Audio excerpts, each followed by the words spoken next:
Hey guys, Dustin here, CEO of 630, and today we're going to be talking about e-bikes. They're dangerous, and what you must know before you purchase and ride an e-bike. Stick around.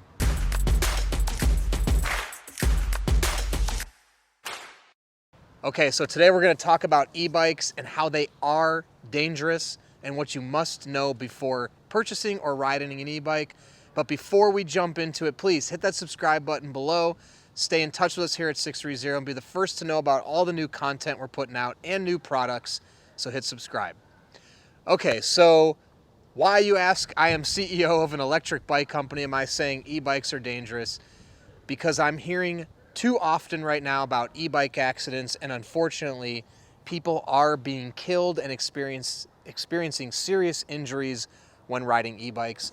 So I wanted to make a video to just talk a little bit about why are e-bikes dangerous and what you need to know before purchasing and riding an e-bike. Now, if you want to look for some of the other videos, we go into in-depth about e-bikes and other topics and riding e-bikes, so check out our channel. You can see lots of other videos. One thing I want to start off by saying, these are two of our electric bikes behind us, and you can see the batteries on the back. I think a lot of people jump into riding an e-bike, and there's two real things I think people don't pay attention to. One, these are powerful forms of transportation. E-bikes have motors, and in the case of e-bikes, you can opt for two different types. Either one where you actually have a throttle, which is what our e-bikes have. On the thumb here, you can push this throttle and the bike will go without pedaling. So essentially, if you choose, this can be like a miniature motorcycle in a sense. It's got two wheels, you can use the throttle, and you don't even have to pedal and you can go. Secondly, I think what a lot of people don't do is they don't respect the rules of the road and the necessary safety precautions you should take when riding a bike. Now, in some states, if you're over the age of 18, you don't even have to wear a helmet on a bicycle. Now, motorcycles are regulated.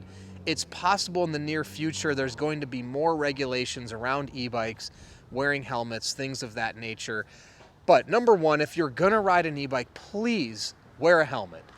I think no matter how much you've been cycling, no matter how much you think you understand how to ride a bike, don't take the approach of not wearing a helmet. A helmet can truly save your life, especially if you fall off a bike, hit your head on the ground.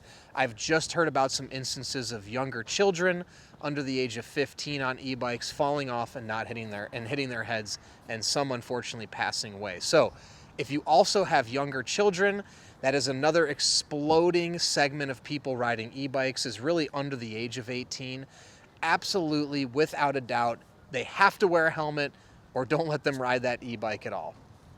Now, in addition to that, if you've never ridden a motorcycle, or you've never been on something two wheels that has motor assist, please respect the bike, respect the motor, respect the power. I think no matter how confident you are, there's always certain things, like when you're a pilot of an airplane, you might have the utmost confidence in flying that plane. You still have a checklist. You still have protocols. You still have necessary procedures you follow. I think unfortunately we have a lot of recreational riders who are getting into e-biking.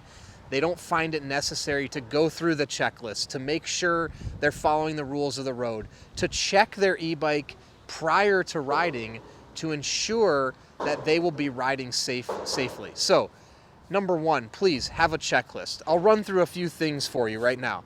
On an e-bike, super important, just check your tire pressure.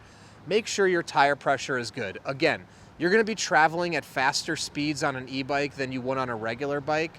So the likelihood of an accident, or if your tire were to go flat at a higher speed, the possibility of causing injury is far greater.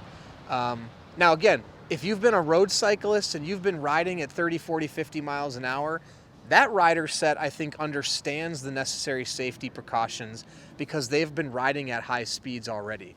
I think what's happening now is more in the recreational segment. There's a lot of new riders, people that didn't even do bike riding, getting into e-biking, or people that haven't ridden for a long time getting back into e-biking. So check your tire pressure, make sure everything is tight, handlebar, seat. If you're riding your bike frequently, These are not things you need to check every ride, although I would check your tire pressure, just at least feel the wheel and make sure it feels good. And maybe once a week, just give it a little added fill or hook up a tire gauge to it. If you don't have an at-home tire gauge, I strongly recommend it to check the tire pressure. Same with tightening of bolts.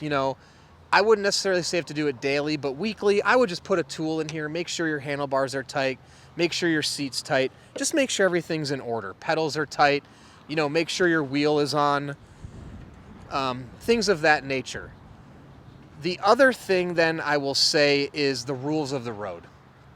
Now, big cause of concern right now is how people ride e-bikes on the street. Personally, I think if you are going to get on an e-bike, you really need to understand the rules of the road, what sort of signals you need to use, when can a bike take over the lane, when does a bike have to stay in the bike lane, things like that. Those are really important understanding, because if you're going to take an e-bike out into a bike lane and start riding aggressively, you really want to understand what are your rights, what can and can't I do, so you're not fighting traffic or battling cars and getting into circumstances that you shouldn't be in. Unfortunately, I am seeing that a lot with inexperienced e-bike riders riding the wrong direction in a bike lane, not signaling properly, going through red lights, going through stop signs.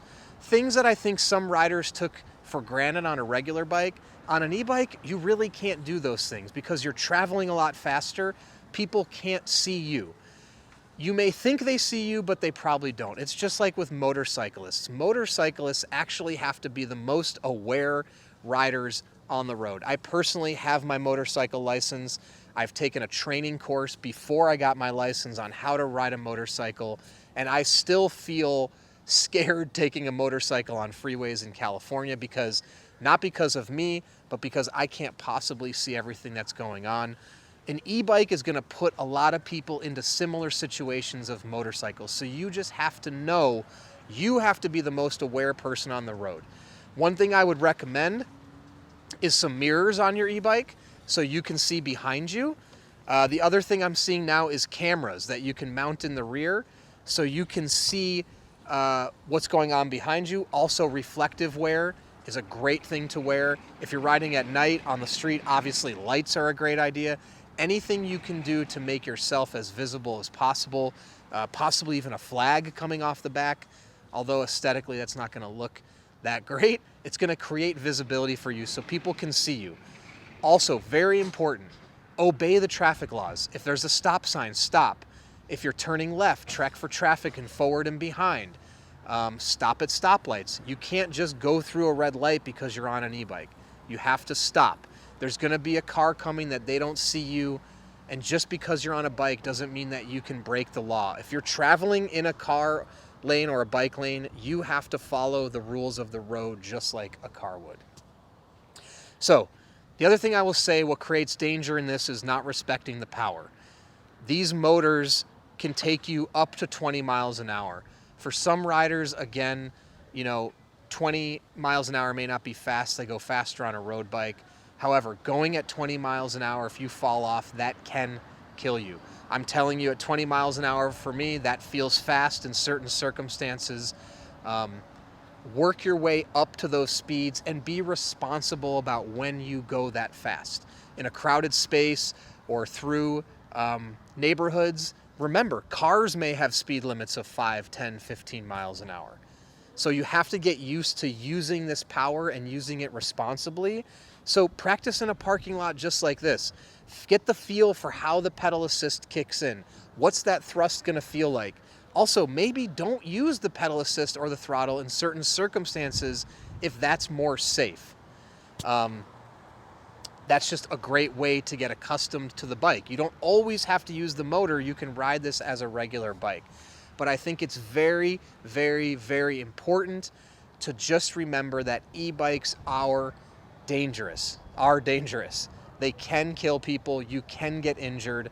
And I just hope that I can spread the message about how we can prevent that and keep people safe. So my number one ultimate message is just respect e-bikes, the power they have, and how to ride them, and respect the streets.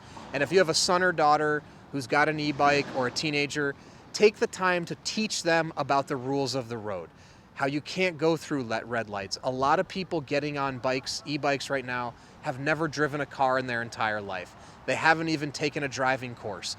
They don't even understand that you have to go in the left turn lane to make a left-hand turn, right?